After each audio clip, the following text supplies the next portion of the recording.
Welcome back to Talking About Baseball. Today we're going to be talking about a guy named Mike Piazza. You've probably heard of him. If you've ever seen him, he's that catcher that had the great Fu Manchu mustache in the late 90s and the early 2000s. You know, something about Mike Piazza that's fascinating is that the only reason the Los Angeles Dodgers selected Mike Piazza in the 62nd round of the 1988 MLB draft was that it was a favor from the manager Tommy Lasorda. You see, Lasorda is Mike Piazza's godfather, and Mike's father asked him to draft his son as a favor in the 62nd round of the MLB draft.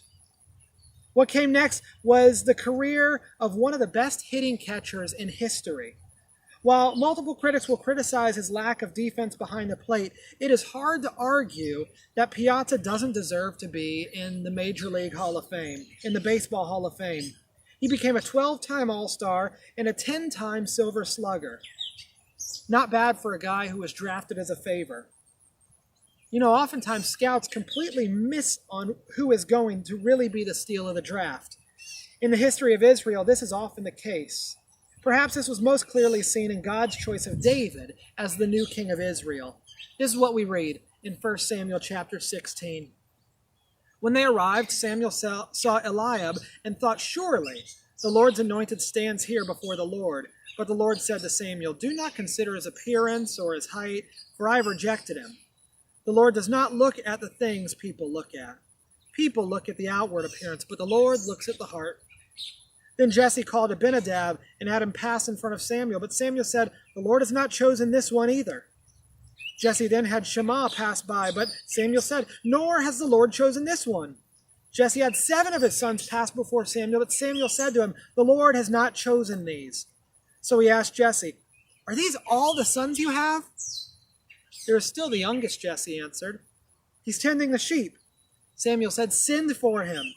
We will not sit down until he arrives." So he sent for him and had him brought in.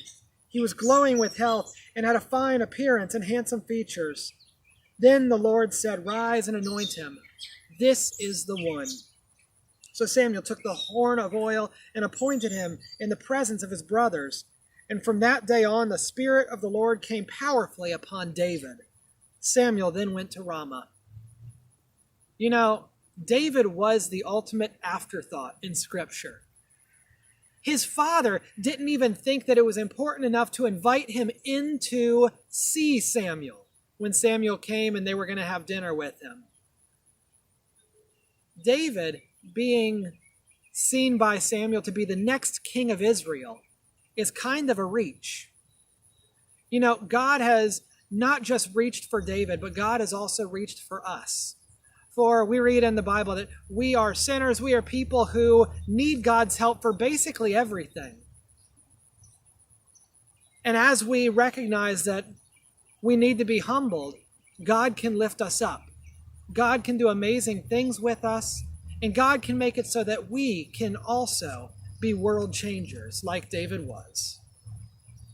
This has been some Talking About Baseball with Carl.